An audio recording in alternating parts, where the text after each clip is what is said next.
فاتحہ۔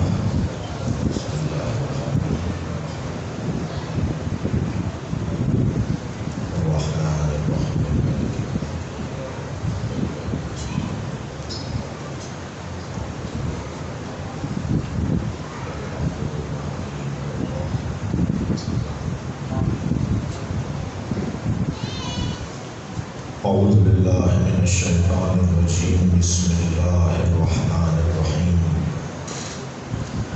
الحمد للہ الذی لا یبلغ منتہى القائلون ولا یحصی نعماءہ العادون ولا یعدی حقہ المجتہدون الذی لیس لصفته حد محدود ولا نعت موجود ولا وقت معدود ولا أجل ممدود فطر الخلائق بقدرته ونشر خياها برحمته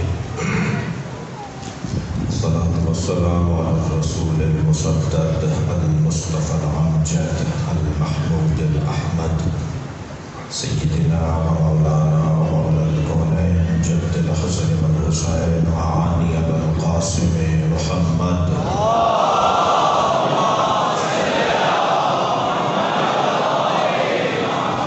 وآله الطيبين الطاهرين المعصومين الذين قال الله إنما يريد الله ليذهب عنكم الرجس أهل البيت ويطهركم تطهيرا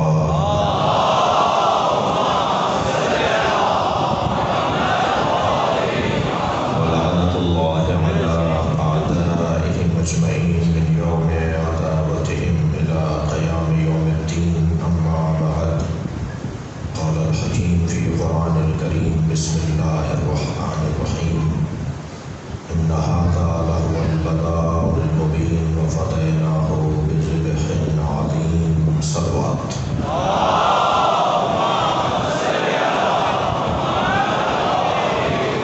التماس ایک سورہ فاتحہ، 3 مرتبہ سورہ اخلاص اور وہ محفوظ سید افتخار ہے۔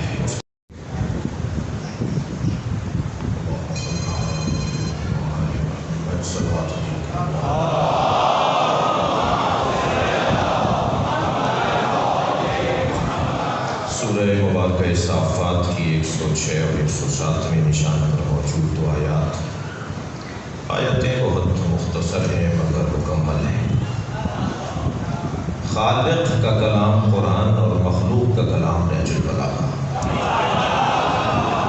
یہ دو ایسے کلام ہیں جو وقت کے محتاج نہیں۔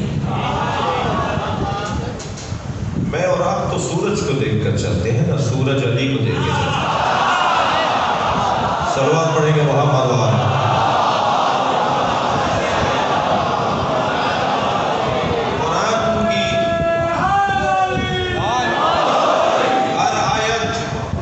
ہمیں پڑھنے کے لیے ہے اور حکم ہے کہ اسے پڑھو اور سمجھو، مگر کچھ آیات ایسی ہیں جنہیں فریم کروا کر، دوغرا بنوا کر گھروں میں لگانے کی ضرورت ہے تاکہ آتے جاتے ان پر ہماری نگاہ پڑے اور ہمارے رویے تبدیل ہوں۔ بہت اچھا کیا کہ عمران بھائی کو بلا دیا، ورنہ کچھ علماء کرام مشکل میں آ جاتے ہیں، کیونکہ دانت تو انہیں ویسے دے دی نہیں ہے، روٹھے روٹھے تو ویسے ہی رہیں گے۔ تو میں انہیں دیکھ کر ایک جملہ عرض کر رہا ہوں کہ یہ جو میں کپڑے پہنے بیٹھا ہوں، بھائی جو ملبس شخصیات تشریف فرمائیں کچھ دیر کے لیے مجھ پر چھوڑ دیں، یہ جو میں کپڑے پہنے بیٹھا ہوں یہ روب جمانے کا لباس نہیں ہے، یہ مکتب کے نوکروں کا لباس ہے۔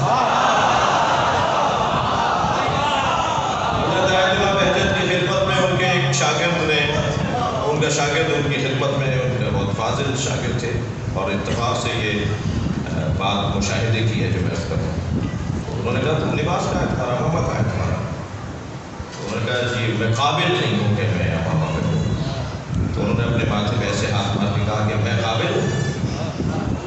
یعنی آیت اللہ حکمہ نے اپنے سر پہ ہاتھ مار کے کہا میں قابل ہوں۔ قابل صرف اہل بیت ہے۔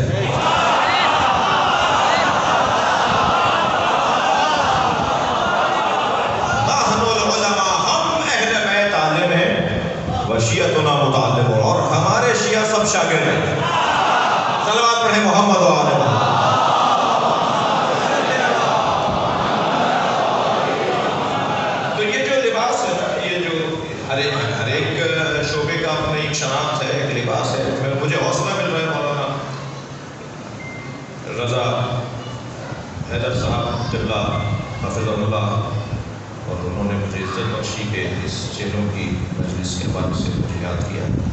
ایک ملبس، ایک لباس روحانیت ان کے سر پر اور ان کے تن پر ہے، اور ان کے والد کے لیے یہ افتخار حیدر ہونا بنتا ہے کہ ان کی اولاد مولا کی خدمت گزار ہو اور اس انداز سے خدمت گزار ہو. تو یہ جو ہمارے اس وقت سب کپڑے پہنے بیٹھے ہیں نا، یہ ہم لباس پہنے بیٹھے ہیں، اور لباس کا عربی زبان میں 3 معنی بیان ہوتا ہے، جس میں سے ایک معنی ہے دھوکا. لباس یعنی دھوکا، التباس دھوکا، ایک معنی دھوکا. ہمارا بچہ ابھی دنیا میں آیا نہیں ہوتا کہ نانیاں، دادیاں، بوائیں، آمائیں، گاگائیں، پرانی زبان میں چار سے بابا کو بھی گاگا کہتے ہیں، خالہ کو، تو یہ گود نہال سے پوتڑے بنانی ہوتی ہیں. بچے کو دنیا کا پہلا تحفہ دھوکا. بھائی جس نے مہنگے کپڑے پہنے ہوئے ہو وہ بڑا لگتا ہے، جس کا کالر اجڑا ہوا ہو وہ حقیر لگتا ہے. بڑی گاڑی سے اترے تو بڑھ کر سلام کرتے ہیں، سائیکل پر آئے تو سلام کا جواب نہیں دیتے. دھوکا ہو رہا ہے نا. تو لباس کی بنیاد پر میرے مولا علی فرماتے ہیں آج تک علی نے خود کو دھوکا نہیں دیا، اور دنیا میں کوئی پیدا نہیں ہوا جو علی کو دھوکا دے سکتا.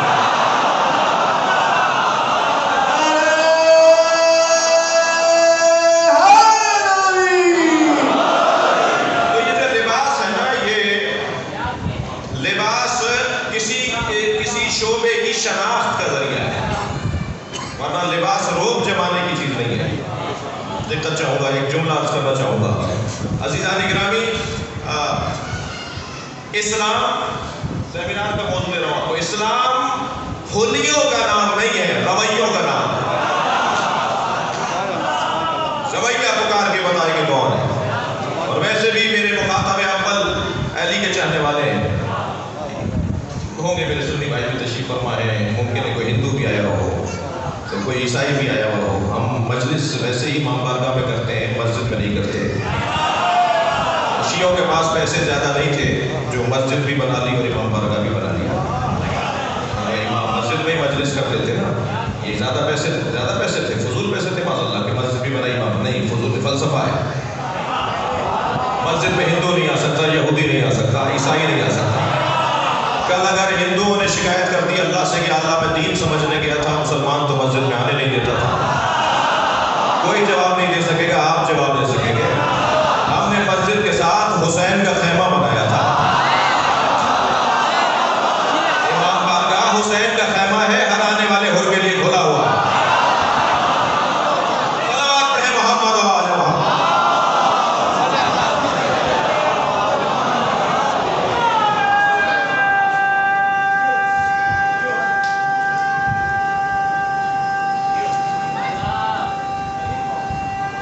سب مل گئے.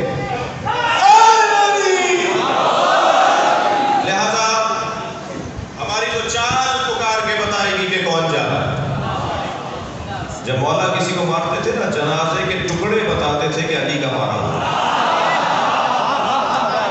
طریقہ واردات، طریقہ بتائے گا، روش بتائے گی کہ کون ہے، کیا ہے. خاص طور پہ جب کالے کپڑے پہن کے میں باہر نکلتا ہوں تو حسین کی عزا کا سفیر ہوں، سب پہچان رہے کہ جا کون ہے. تو میرے رویے، میرے طریقے، میری روش، میں اپنے اوپر رکھ کر بات کر رہا ہوں، ہمارے طریقے، ہماری روش ایسی ہو کہ سارا محلہ کہے کہ وہاں امانت رکھوا دو، والی والا ہے، خیانت نہیں کرتا. تو وقت بہت تیزی سے عزیزان گرامی گزر رہا ہے اور مجلس بہت ہی مالدار ہے. مسلسل پڑھنے والے ہر اعتبار سے مکمل اور جامع شخصیات. ایک صلوات اور عطیہ کریں گے محمد.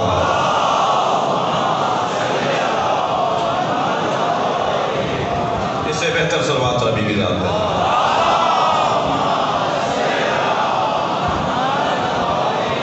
مغفرت کے لیے صلوات پڑھ لیجیے گا.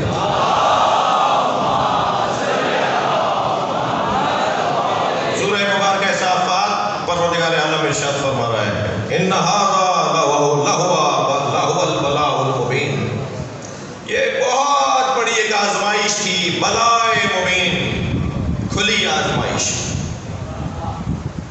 کی ہو رہی بھائی؟ ایک باپ کی مجلس ہے اچھے علم کی، ایک کامیاب اور ایک اچھے پڑوسی، اچھے رشتہ دار، ایک صلوات اور عطیہ کریں۔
جو اس طرح کی مجلس ہوتی ہے اس میں اس طرح کے ماحول ہوتے ہیں، جو تھوڑا دل چھوٹا کر رہے ہیں وہ کہیں اور دل چھوٹا کر رہے ہیں۔ یہ مجلس اسی طرح کی ہے۔ صلوات پڑھیں ذرا محمد و آل محمد۔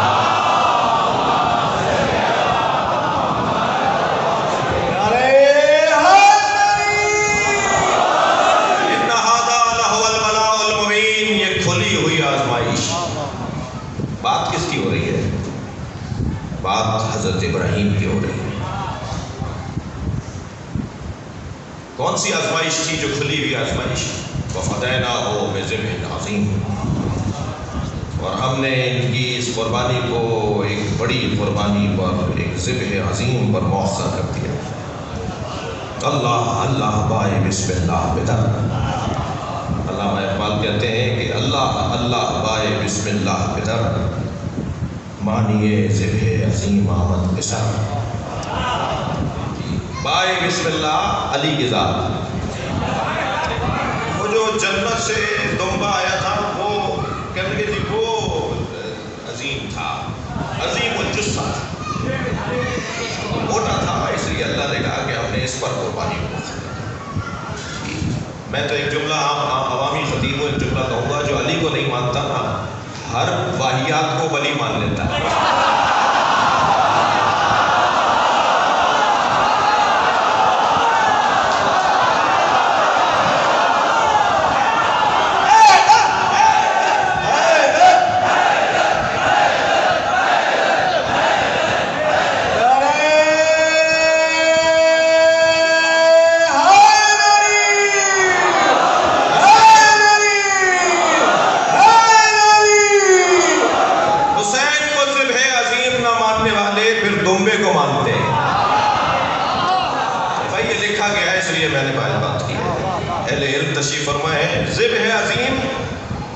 ذبح عظیم پر مؤخر کیا ہے، یعنی جتنی بڑی قربانی حضرت ابراہیم کی ہے اس سے بڑی قربانی کوئی ہوگی۔ اور ابراہیم ہم نے تمہیں بڑی آزمائش میں مبتلا کیا۔ یہ بڑی آزمائش کب تھی؟ آزمائشیں تو حضرت ابراہیم نے اس سے پہلے بھی دی جی۔ مال دے دیا اللہ کی راہ میں سارا، چلے اپنی بکریاں، اپنے دمبے، اپنے چوپائے چرانے کے لیے صحرا میں۔ اللہ بھی اللہ ہے، نبیوں سے بکریاں چراتا ہے۔ آیت اللہ اشتہاردی کا جملہ ہدیہ کر رہا ہوں مولانا نسیم کو۔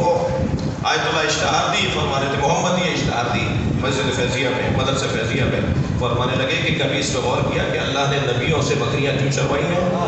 اس لیے کہ جاہل انسانوں کو سنبھالنے کے لیے اعصاب کی ضرورت ہے، اور جو جانور سنبھال سکتا ہے وہ جاہلوں کو بھی سنبھال سکتا ہے۔ ایک صلوات اور پڑھیں گے محمد و آل محمد۔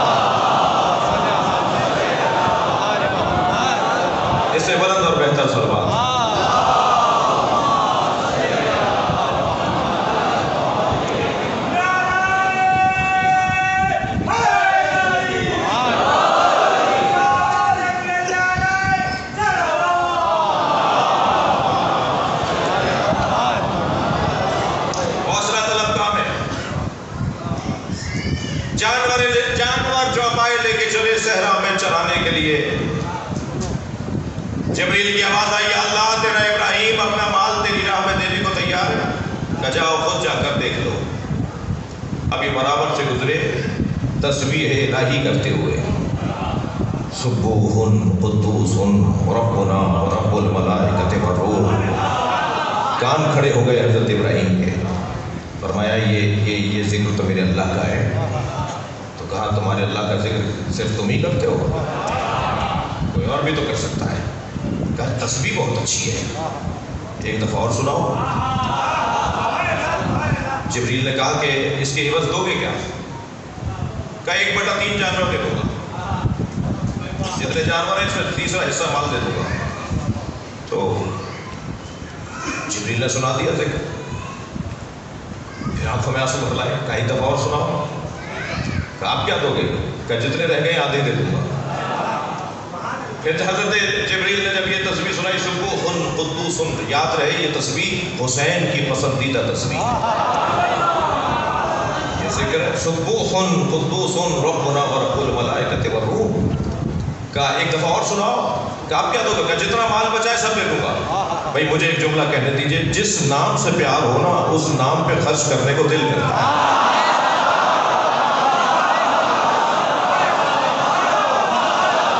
نہ کہو کہ حسین کے نام پہ خرچہ کیوں کرتے ہو، یہ تقاضا محبت ہے کہ خرچہ ہوگا۔ خبردار، محرم میں عزاداری امام حسین کو دیکھ کر یتیموں اور بیواؤں کے فنڈز یاد نہ کیا کرو۔ حسینیت، جب حسینیت، حسینیت، یزیدیت، یزیدیت،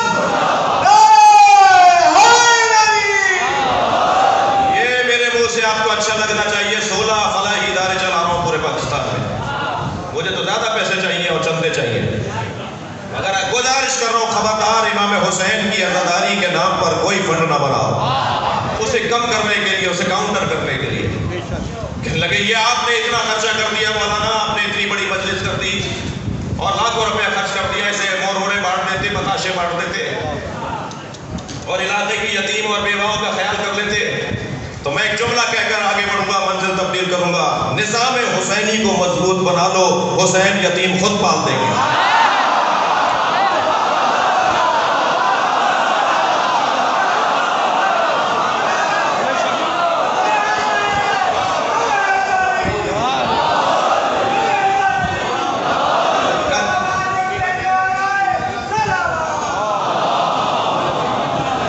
جتنا مال ہے سب دے دوں گا۔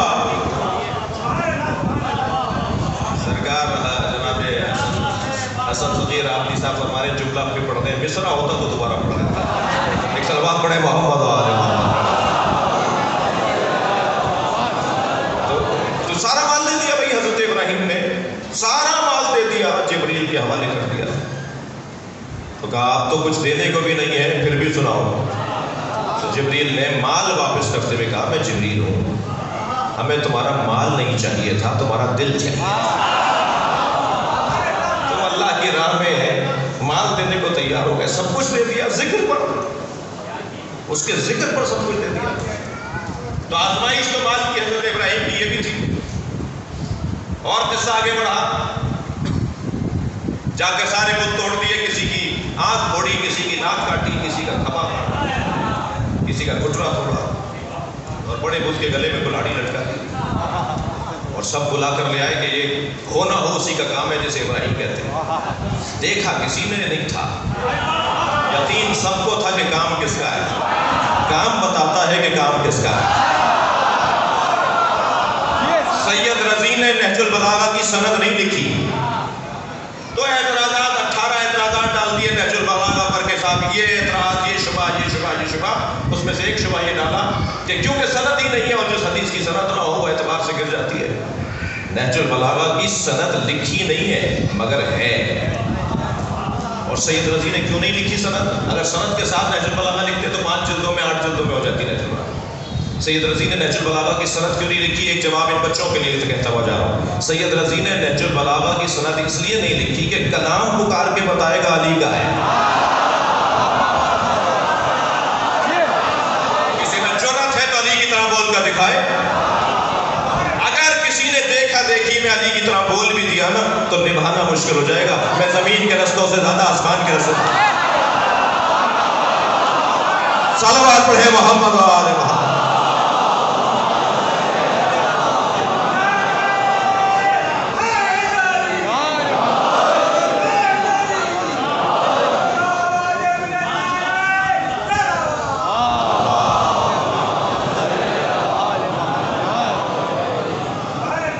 پکڑ کر لیا ابراہیم تم نے کیا.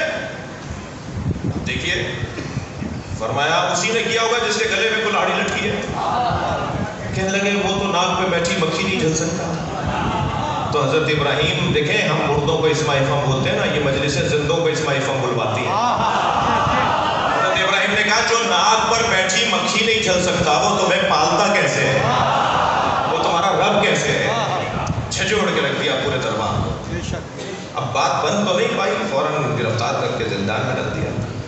عدالت نے فیصلہ سنا دیا کہ جو اللہ کی توہین کرے اس کو آگ میں جلنا چاہیے. تو اب یہ مشرک طے کر چکے ہیں پہلے.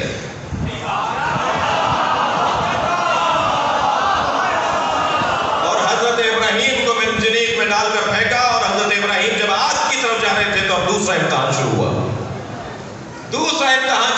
جبریل نے آ کر کہا حل لکا حاجت یا ابراہیم, اے ابراہیم کوئی حاجت ہے, جلنے جا رہے ہو, ابھی جل جاؤ گے, راکھ ہو جاؤ گے, یہ ہو جائے گا وہ ہو جائے گا. تو حضرت ابراہیم نے انتہائی عقل سلیم کے ساتھ فرمایا, انتہائی عقل سلیم کے ساتھ فرمایا اما الیک فلا, ہاں ہے مگر تم سے نہیں ہے.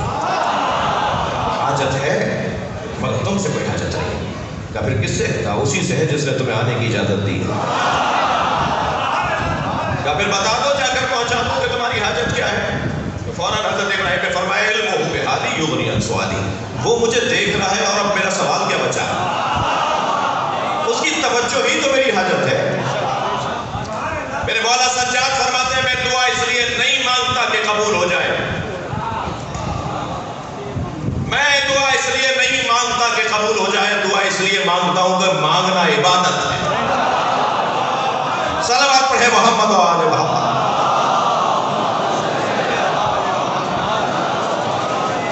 اور جب اللہ نے دیکھا کہ ابراہیم اپنی جان دینے کو تیار ہے تو آگ میں پہنچے, مگر یا نارو کونی بردن و سلاما, مجال ہے کہ آگ ٹھنڈی نہ پڑے. آگ تھی اور ٹھنڈی تھی, آگ میں تھے اور اثر نہیں ہو رہا. توجہ چاہوں گا عزیزان گرامی, یہ آگ میں رہتے ہوئے امن میں تھے. ظاہر کچھ تھا, حقیقت کچھ, نظر کچھ آ رہا تھا, ہو کچھ اور رہا تھا. تو خبردار میرے بچوں, ظاہر بین نگاہوں سے کبھی نہ رہا کرو. اسے بس بابصیرت نہیں کہتے جو ظاہری آنکھوں سے دیکھتے ہو. یہ جو میری اور آپ کے منہ پر آنکھ لگی ہوئی ہے نا, یہ چشم سر ہے, اور حسین ہمیں چشم جان سے دکھانا چاہتے ہیں. یہ جگہ جو وہاں میں اور آپ بیٹھے ہوئے ہیں, یہ جگہ اینک بدلنے کی جگہ ہے.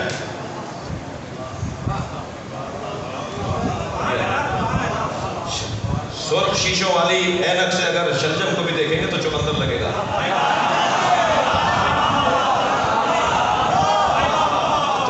تو دیکھنا وہ ہے کہ جو حسین دکھانا چاہتے ہیں.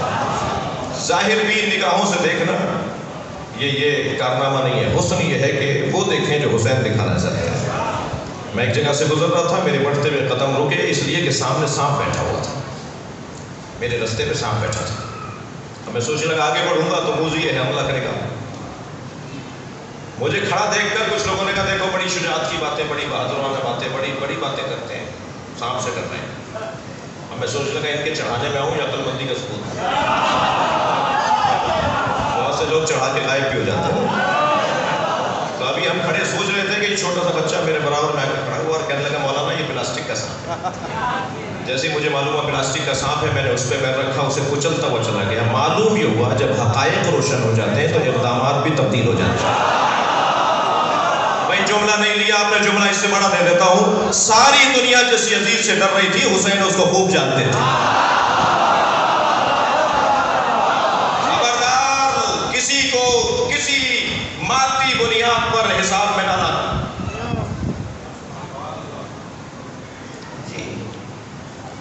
مہنگے کپڑے پہنے میں کوئی آ جائے تو وہ مہنگا نہیں ہوتا.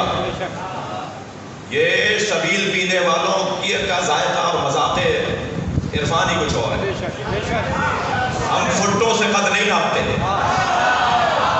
ہم انچی ٹیپوں سے قد نہیں ناپتے, ہم انسان کی عقیدت سے اور وابستگی سے قد ناپتے ہیں. ہم انسان کے تحمل مزاجی سے قد ناپتے ہیں. تو بہت روشن ہے اس جگہ بیٹھنے والوں کی دید. ہمارا مشرب ہی کچھ اور ہے. جس گھڑے سے ہم پانی پیتے ہیں اگر انہوں نے پینا شروع کر دیا تو سارے جھگڑے ختم ہو جائیں گے. اس لیے میں ان بچوں سے کہتا ہوں اپنے ساتھ اپنے بھائی کو ضرور لائے گا. میری مراد بھائی سے جو ہے وہی لیجیے گا, ورنہ وہ والا بھائی تو آیا ہوا ہے. اپنے ساتھ اپنے بھائی کو ضرور لایا کریں. بھائی جس نے کچی پکی نہ پڑھی ہو اسے میٹرک کی باتیں کیسے سمجھ رہے ہیں؟ یہ جو الجھنیں اس وقت ہو رہی ہیں. صلوات پڑھیں ذرا محمد و آل.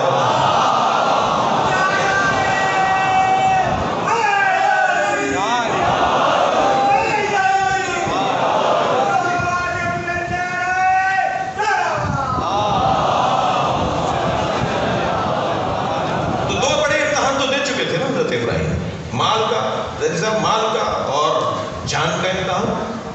اب کون سے اور امتحان رہ گیا تھا؟ ترتیب میں بلائے مبین اولاد کا امتحان. اللہ نے مال راہ خدا میں دینے کو بلائے مبین نہیں کہا, آزمائش, کھلی آزمائش نہیں کہا. اللہ نے جان اس کی راہ میں دینے کو اللہ نے کھلی آزمائش نہیں کہا. اس لیے کہ انسان اپنی بیماری پر اپنا پیسہ ختم کر دیتا ہے, خرچ کر دیتا ہے, اور اپنے آپ کو اپنی اولاد پہ ختم کر دیتا ہے. اولاد کو کسی پہ ختم نہیں کرتا. بہت مشکل ہے کہ اولاد کو قربان کر دے. توجہ چاہوں گا, وقت بہت ہو گیا. مجھے جلدی اس طرح کی مجلس مجھے سالوں میں نصیب ہوتی ہے. شخصیات تشریف فرمائے تو مجھے ذرا برداشت کر لیجیے گا تھوڑی دیر. اب امتحان ہے اولاد کا امتحان. اسماعیل میں نے خواب میں دیکھا ہے کہ میں تمہیں ذبح کر رہا ہوں, فرمایا آپ وہی کیجیے جو آپ کو آپ کے رب کا حکم ہے. مجھے آپ صابروں میں پائیں گے. کہ چلے حضرت ابراہیم حضرت اسماعیل کو, اور ہاتھ پیر باندھ دیے, اپنی آنکھوں پہ بھی پٹی باندھ لی. یہ ہے بلائے مبین. چھری چلائی, زور لگایا, تیز دھار چھری لائے تھے, تبھی سنت بنی ہے آج. مگر چھری کام نہیں کر رہی. آنکھیں کھولی, پٹی کھولی, دیکھا تو الٹی ہے. پھر اسے دیکھ کر سیدھا رکھا, پھر چلایا, چھری چل نہیں رہی. وہ جو 3-4 نیل پڑے تھے نا حضرت اسماعیل کے, جسے دیکھ کر حضرت ہاجرہ کا انتقال ہو گیا تھا, وہ نیل پڑے اس لیے تھے کہ الٹی چھری چل رہی تھی. پھر جب 3 مرتبہ ایسا ہو گیا تو چھری سے بولے. بھئی مجال ہے کہ اللہ کا نبی کسی پتھر سے کہے کہ بول دو, نہ بولے. لوگ کہتے ہیں صاحب یہ پتھر بولتے نہیں ہیں, یہ جانور بولتے نہیں ہیں, یہ درخت بولتے نہیں ہیں. بھائی تم اب بہرے ہو. یہ جانور بولتے ہیں, یہ درخت بولتے ہیں, یہ پودے بولتے ہیں, یہ پتھر بولتے ہیں. ایک دفعہ بھی نبی کے ہاتھوں پر کنکریوں نے بول کر دکھا دیا تو ضروری ہے بار بار دکھائیں. ایک دفعہ دکھا دیا کہ پتھر بولتے ہیں, مان لو کہ پتھر بولتے ہیں. اب یہ مجال ہے کہ حضرت ابراہیم اس چاقو سے, اس چھری سے, اس لوہے سے کہیں اور یہ بولے نہیں. اب میں تجھے سیدھا رکھتا ہوں تو الٹی کیسے ہو جاتی؟ تو مجال ہے جواب نہ دے. تو اس لوہے کے ٹکڑے نے جواب دیا, الخلیل امرنی والجلیل نہانی. مجھے خلیل امر کرتا ہے اور جلیل روک دیتا ہے. کہا یا اللہ کیا میری قربانی قابل قبول نہیں ہے؟ کہا ابراہیم چلاؤ چھری. اب ابراہیم نے, حضرت ابراہیم علیہ السلام نے چھری چلائی. خون بہنے کا احساس ہوا انہیں کہ خون بہ رہا ہے. گلا کٹنے کا احساس ہو گیا, گلا کٹ گیا. کام انہوں نے پورا کیا. مگر جیسے تسلی ہو گئی کہ اب میرا بچہ ذبح ہو گیا ہے, اور پٹی کھول کے آنکھوں کو کھولا اور دیکھا تو حضرت اسماعیل برابر میں کھڑے تھے اور ایک دم ذبح ہو گیا تھا. آنکھوں میں آنسو لے آئی, اللہ قبول نہیں کیا. یعنی وفدینا ہو بھی سے نہیں, ہم تمہاری اولاد سے قربانی لیں گے, ہم تمہاری ہی نسل سے قربانی لیں گے, مگر اس سے بڑی قربانی لیں گے. اب اس سے بڑی کیا ہوگی بھائی؟ اور تو فرمائے, اللہ نے قرآن میں 2 ہی لیے نمونہ عمل ہے، اسوہ حسنہ ہے. ایک ابراہیم، ایک ہمارے نبی، ایک حضرت ابراہیم علیہ السلام، ایک ہمارے نبی، آخری نبی. دو نبیوں کے بارے میں اسوہ حسنہ کی آیت آئی ہے کہ یہ اسوہ حسنہ ہے تمہارے لیے. اتنا بڑا کام کرنے کے بعد بھی اللہ کہہ رہا ہے کچھ اور چاہیے، اس سے بڑا کام چاہیے، اس سے بڑا کام چاہیے. دقت چاہوں گا عزیزان گرامی، امام حسین جب کربلا تشریف لے جانے، مسائل فضائل کے باب میں جب کربلا تشریف لے جانے تو فرما رہے ہیں کہ میں خرجت لطلب الاصلاح فی امت جدی، میں اپنے نانا کی امت کی اصلاح کے لیے جا رہا ہوں. اور فرمایا ہوا شارب الخمر ومعلن بالفسق قاتل النفس المحترمہ، یزید شراب پیتا ہے، بے گناہ لوگوں کو قتل کرتا ہے، فاسد ہے. ایک برائی بھی امت کی بیان نہیں فرمائی اور فرما رہے ہیں کہ امت کی اصلاح ہو جائے. دسیوں برائیاں یزید کی بتا دی مگر ایک جملہ بھی نہیں فرمایا کہ یزید کی اصلاح ہو جائے. برا تو یزید تھا بھائی، اگر بات جا رہی ہے تو گردن نہیں ہلا دیجیے جی. برا تو یزید تھا مگر اصلاح ہی یزید کو حسین نہیں جا رہے. امت کی کوئی برائی بیان نہیں فرمائی اور فرما رہے میں امت کی اصلاح ہو جا رہا ہوں. بھائی ابراہیم علیہ السلام، آپ نے اتنے سارے بت توڑ دیے، آپ کے چچا تو خود بت بناتے. حضرت آزر، آپ کے چچا تو کارخانہ بت سازی لگائے ہوئے، آپ نے اپنے چچا کا کارخانہ کیوں نہیں توڑا جا کے؟ لوگوں کے جا کے بت توڑ دیے. فہم قرآن رکھنے والوں کے لیے بات کر رہا ہوں.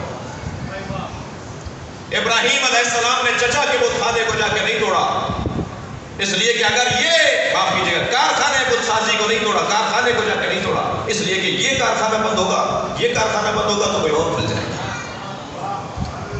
فلسفہ دے رہا ہوں عمران بھائی، شبر بھائی، فلسفہ دے رہا ہوں. جب تک آپ طلب معاشرے کی تبدیل نہیں کریں گے، رسد کا کوئی مطلب نہیں. معاشرے کی طلب تبدیل کیجئے، ذائقہ بدلیے. آج شب رحلت ہے آیت اللہ خمینی کی. کیا کہا انہوں نے کہا میری فوج ماں کی گودوں میں. یعنی وہ قوم کی تربیت کے لیے 20 سال کام کرنا چاہتے تھے. تب آتے ہیں انقلاب، تب تبدیلیاں آتی ہیں کہ جب آپ کو صبر تو ہو، جام صبر تو پیئیں. یہ شارٹ کٹ لگانے والے لوگ معتبر بن نہیں سکتے جب تک کہ انہیں کوئی مدت نہ گزرے، ریاضت نہ کریں، محنت نہ کریں. مزاج بدلنا ہوگا، ذائقہ تبدیل کرنا ہوگا، اس کے بغیر فائدہ ہی نہیں ہے بہت سارے کاموں. بعض میدانوں میں پیسہ ضائع ہوگا، بعض شعبوں میں پیسہ ضائع ہوگا اس لیے کہ کام نہیں ہوا. حضرت ابراہیم اگر اپنے چچا کا کارخانہ توڑ دیتے تو اور کارخانہ بن جاتا. طلب تو تھی نا معاشرے میں. میں کارخانہ جا کے کیوں توڑوں، مزاج بدل دوں، کارخانے خود بند ہو. صلوات پڑھے محمد و آل محمد.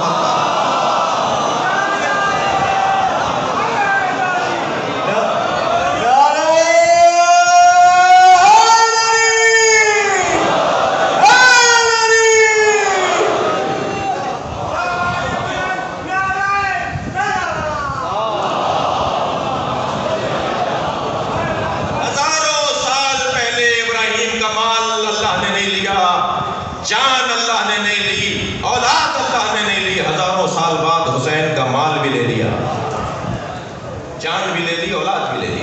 کیوں؟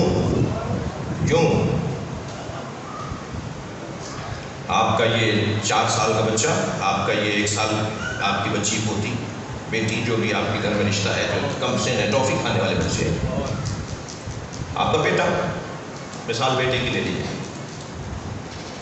اس کے لیے آپ ٹافی لے کر آئے، آپ کی دی ہوئی ٹافی ہی آپ اسے مانگ کے دکھائیے، آپ کو نہیں دے گا. اور اگر دے بھی دے اور آپ نے کھا لی تو سب مذمت کریں گے بچے کی ٹافی کھا. بھائی انہوں نے دی تھی، یہ کوئی نہیں بولے گا، یہ کوئی نہیں بولے گا کہ انہوں نے دی تھی، کہیں گے بچے کی ٹافی کھا لیں. یہ بچہ 2 سال کا تھا تو آپ نے اس کی ٹافی نہیں کھائی. یہی بچہ 35 سال کا ہوگا، آپ کو کپڑے بنا کے دے گا، گاڑی خرید کے دے گا، دوائیاں لائے گا، گھر بنا کے دے گا. آپ سب رکھیں گے اس سے. 35 سال پہلے اس کی ٹافی نہیں کھائی، 35 سال کے بعد آپ سب کچھ لے رہے ہیں اس سے. یہی فرق ہے ابراہیم اور حسین میں.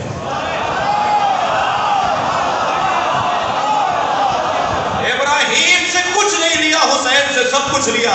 ابراہیم بندگی کا بچپنا ہے، حسین بندگی کی جوانی ہے.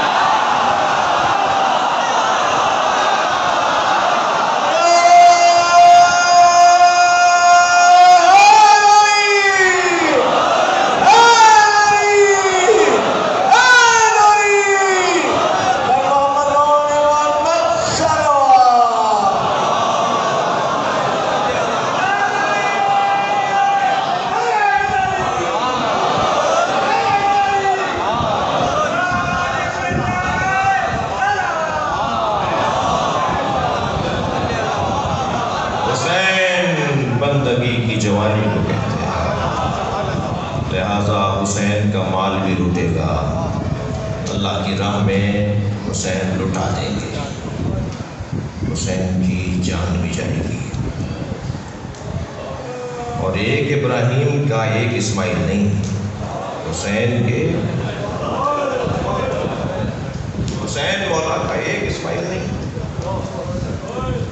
بلکہ امام حسین کے 58 بنی ہاشم ہیں کربلا میں. 18 تو بنی علی تھی کربلا میں. اچھا پھر بنی ہاشم بھی ہم محاورتاً کہتے ہیں، بنی ابو طالب تھی. اس لیے کہ حضرت عبد المطلب کے تو حضرت ہاشم کے عبد المطلب جیسے اور بیٹے، پھر حضرت عبد المطلب کے 10 بیٹے.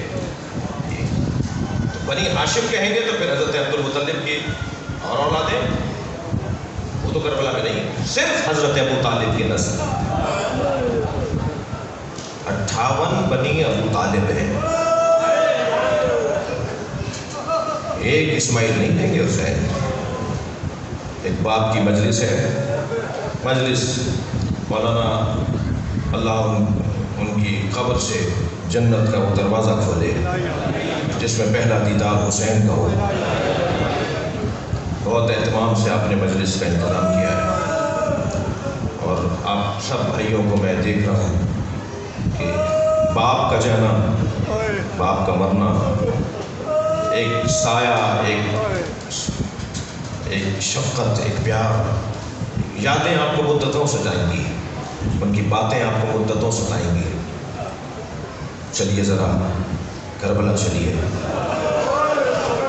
ایک بیٹا اپنے بابا کی لاشے پہ آ رہا ہے، بیٹا بھی حجت خدا ہے.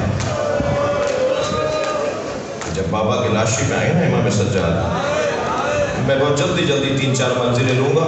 جو رونے آئے ہیں اپنی آوازوں کو آزاد رکھیں گے، غصہ دیں گے، بس مجلس اس طرح مکمل ہو جائے گی. بیٹا جب بابا کی لاشے پر آیا تو سنیں گے لاشا دیکھا نہیں گیا. بڑا سخت جملہ کہنے جا رہا ہوں، مقتل کا بیان ہے، امام کی پسلیاں کمر سے نکل رہی تھیں. اجرکم اللہ، حق ہے ایسے ہی رونے کا. اجرکم اللہ. امام سجاد سے لاشا پہچانا نہیں گیا، حال متغیر ہونے لگا، چہرے کا رنگ بدلنے لگا. اب وہاں جناب زینب کے حوالے کر کے گئے امام حسین. جناب زینب نے دیکھا کہ زین العابدین کی روح پرواز کرنے کو ہے. بیوی نے خود کو سواری سے گرا دیا. ابھی کبھی پھر بیان ہو کہ سواری پر بٹھایا کیسے گیا تھا. جس بیوی نے ساری بیویوں کو بٹھایا تھا نا، اسے بٹھانے والا کوئی نہیں تھا.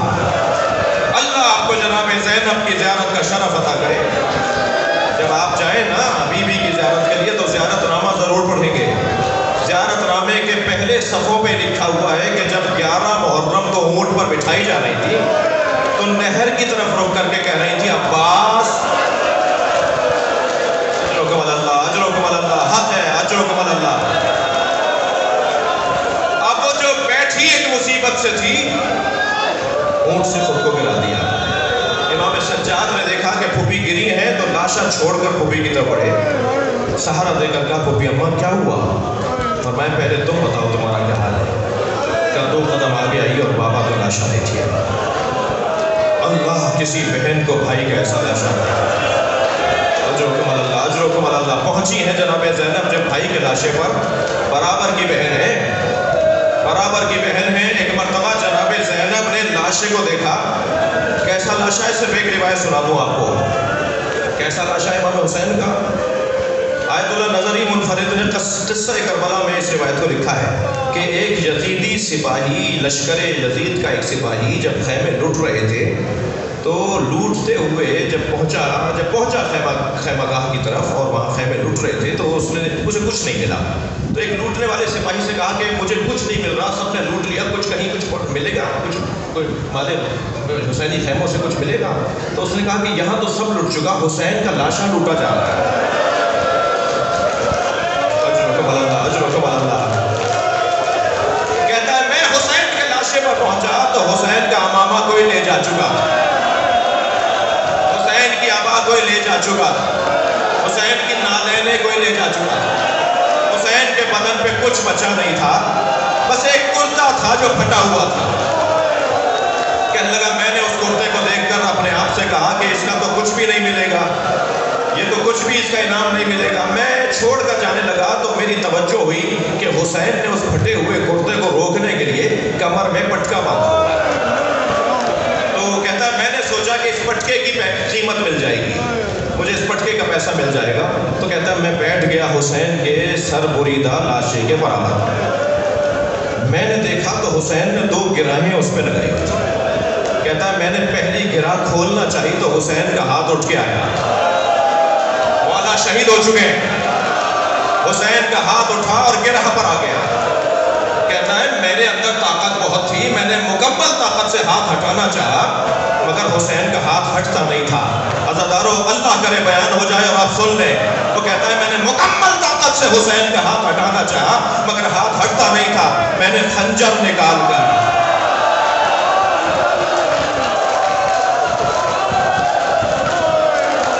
حسین کا ہاتھ کاٹ دیا۔ زینب نے کیسے دیکھا ہوگا؟ اجرکم اللہ اجرکم اللہ۔ مجلس تو یہاں ختم ہو گئی، مجھے ایک منزل اور لینے دیجئے۔ زینب نے بھائی کا ایسا لاشا دیکھا تو فرمایا انت اخی زینب، کیا تم ہی زینب کے بھائی حسین ہو؟ اور پھر لاشے کے چکر کاٹنے لگی، کبھی بائیں آ جاتی ہیں، کبھی سرہنے آ جاتی ہیں۔ امام سجاد کو ایک مرتبہ آواز آئی امام کی، پھوپھی اماں کیا دیکھ رہی ہیں؟ فرمانے لگی سالم جگہ ڈھونڈ رہی ہوں جہاں بوسہ دے سکوں۔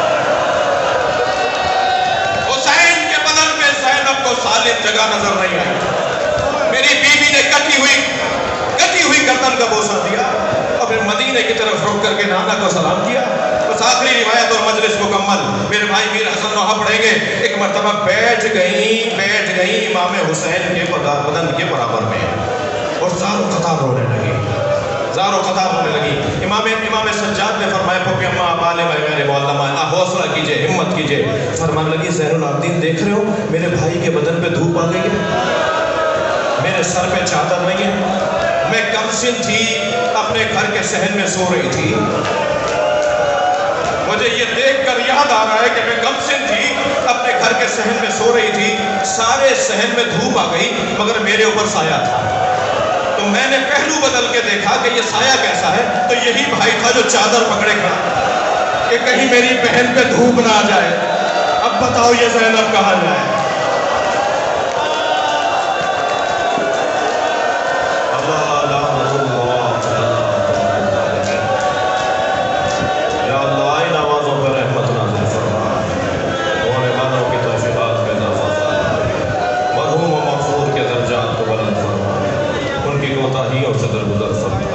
ان کی اولاد کو صبر عطا فرما، جعل خیر کی توفیق عطا فرما، امام زمانہ کے ظہور میں تعجیل فرما۔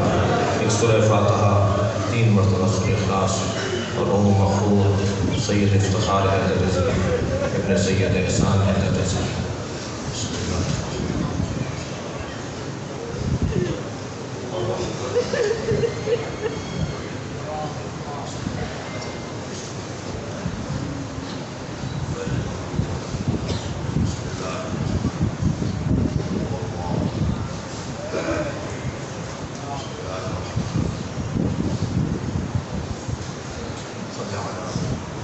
جناب حسین سفیر بلا و سفیر جناب الدین حسن